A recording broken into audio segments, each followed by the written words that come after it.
Okay, so Blue is an amazing artist. I don't think that word does it justice because when I say an artist, I mean I'm talking about someone who fundamentally understands what it means to make art in the times that we live in. Hey, the work that Blue UK Jazz Dance is doing at the moment is simply I'm bringing a personal perspective and retrospective into UK Jazz Dance from my perspective. I'm the last UK club jazz dancer in Manchester who's still dancing from its early birth in 1975 to now. Now is 2014. I've evolved with all the social dances that we have.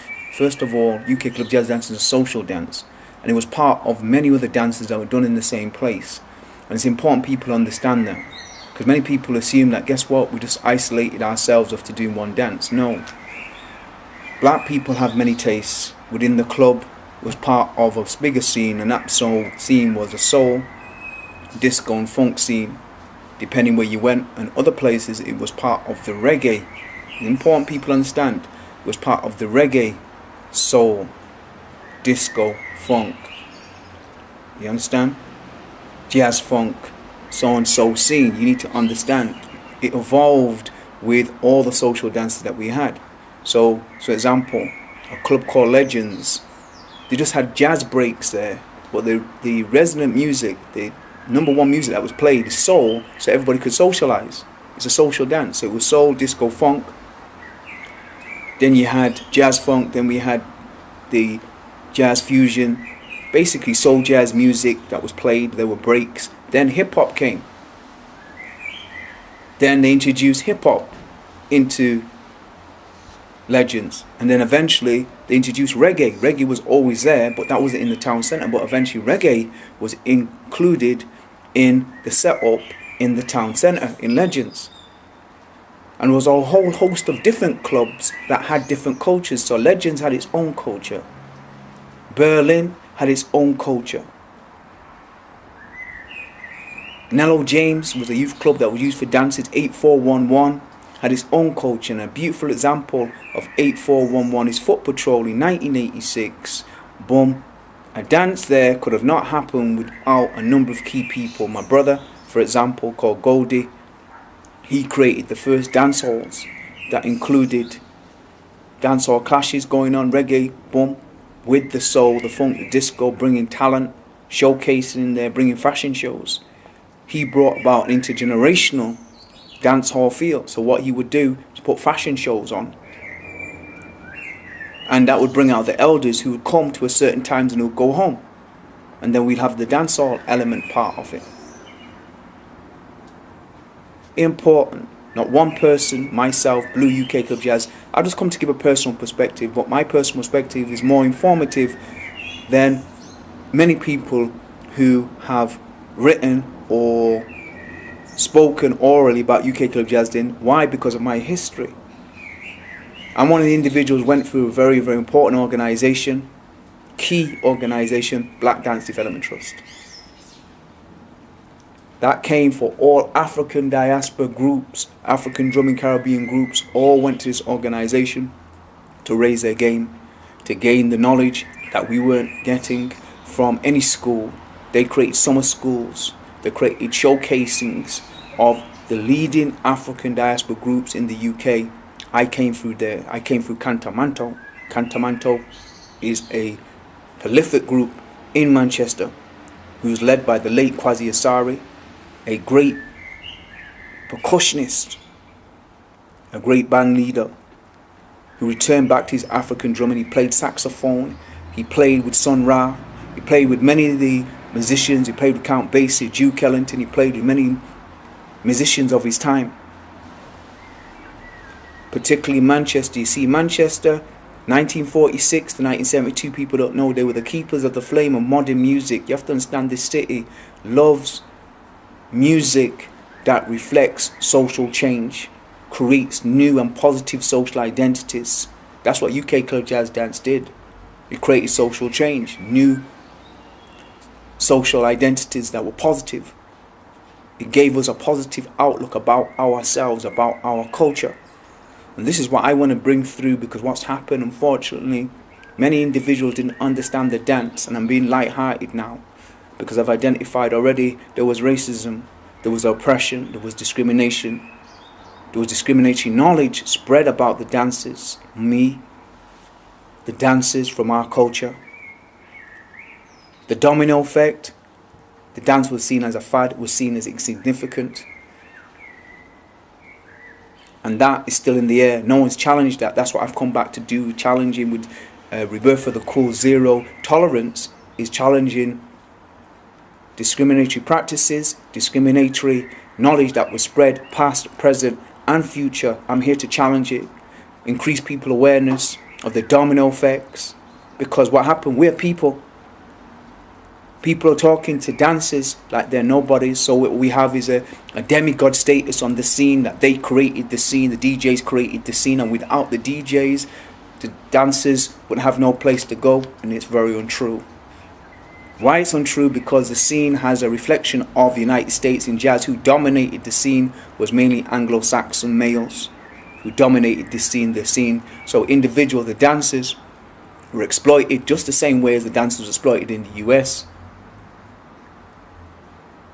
Promoters, DJs, some proprietors of clubs spread negatives about this culture as they spread it in the United States, exactly the same way. So there's a lot of duplications of what happened in the United States. So people not being able to make money, the tap dancers not making money, is the same in United UK.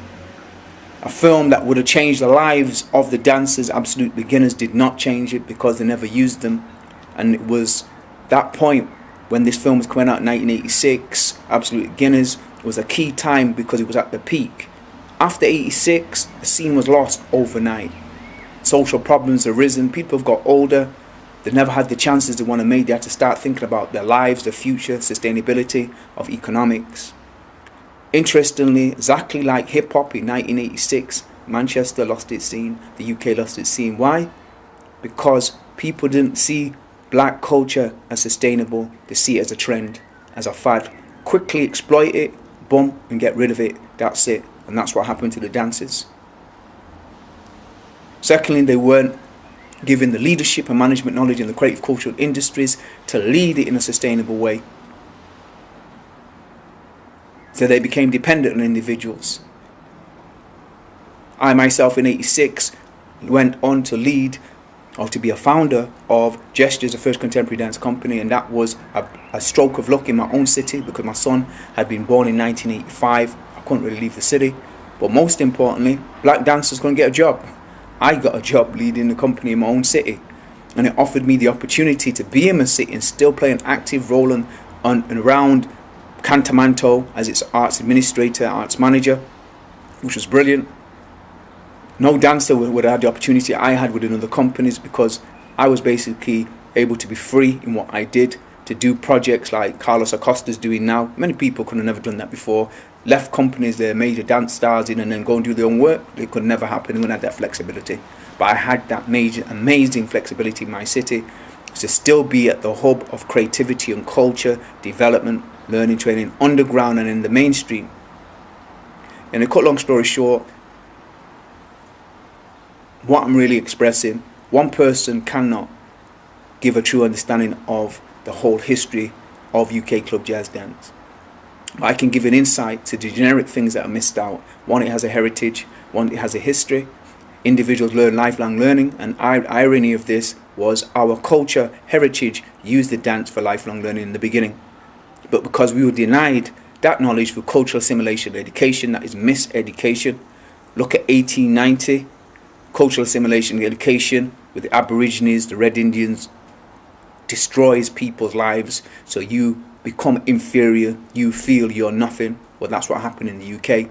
But what we had was, wow, reggae music came, our parents, resilience, psychological resilience, social resilience, intellectual resilience, emotional resilience, to maintain, celebrating their cultural creativity in the home and outside, was revolutionary.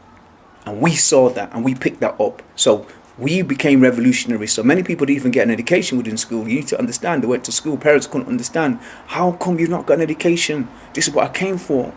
They couldn't understand cultural assimilation. Education makes you hate yourself.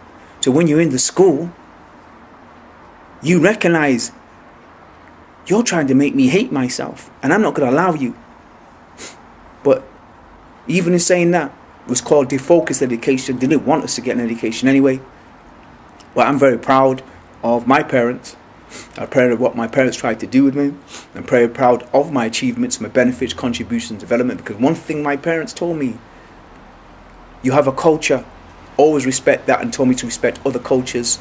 So what that did was open me up to jazz, because jazz is about respecting your culture, your own voice, and respecting other people's voice. That's the beautiful thing of UK Club Jazz. One of the unique selling points of UK Club Jazz Dance, if everybody wants to use it, it's open to cultures. It doesn't shut down. I became a professional dancer, contemporary dancer, and in that contemporary world, some people, they have prejudices. I did ballet, they have prejudices. I did tap, there's prejudices. Rhythm tap or British tap. Russian ballet or British ballet, you need to understand. So I left the mainstream world and went back to my own world, because we were drawing on that anyway, the ballet, the tap, but in an inclusive way. And the people were more real. There was less pretentiousness, because look, I'm coming from the street, you're coming from the street, but coming from a common place that we understand what Earl Hines was saying. Jazz is the voice of oppressed, free people looking for a better quality of life. So that's what I knew when I went to the clubs. That's what people were looking for. I didn't have to ask where they're coming from. I know where they're coming from. We had people in the club from all walks of life. But one thing that was maintained, people were real in the club. And within a society that belittles you socially, physically, intellectually, culturally, emotionally, spiritually, politically, economically, technologically, environmentally, and legally, you need to have a place where you get a sense of belonging with real people. It can't be pretentious. So that's what I was not getting in the real world of dance. In the mainstream world of dance, there was a lot of pretentiousness. And that affects you after a while. Now, some people have that psychological resilience to deal with that. That's good. I come up from a very extended family, a communal value, communal community, where love is important, a sense of belonging, and real people is important, especially when you're learning, especially as dyslexic, who's experienced belittling 24/7, people talking behind your back or ridiculing in your face. You need real people. And I found that among my own peers. Because many of them, some were dyslexic, some weren't dyslexic, but what they did, they didn't belittle me, they didn't put me down, they made me realize, brethren, you can make anything. Because if you think about jazz, how jazz musicians started in New Orleans, they didn't know music. Eventually individuals went on to learn music, like for example Louis Armstrong. But he knew how to play, and he'd been taught to play the oral way. That's how I've been taught as a dancer. And I have that pride. I went on to learn ballet, boom, boom. I read the books, boom, boom. And I respect all them art forms. What I didn't like was the attitude, the values of some of the dancers being pretentious, cutthroat, boom. That's not my world. I have to be in a real world for me to survive. Because I need to be able to talk really about what I feel in my emotions, not holding back and being two-faced or anything. No, I had to say, look, right now, I don't like the way you're dealing with me. I want to be there to free say, Bridget, I love the way your style is, or sister, you're dancing wicked. And she looks in my eyes, she knows it's real. I'm coming from a real perspective. Anyway, Blue UK Jazz Dance out.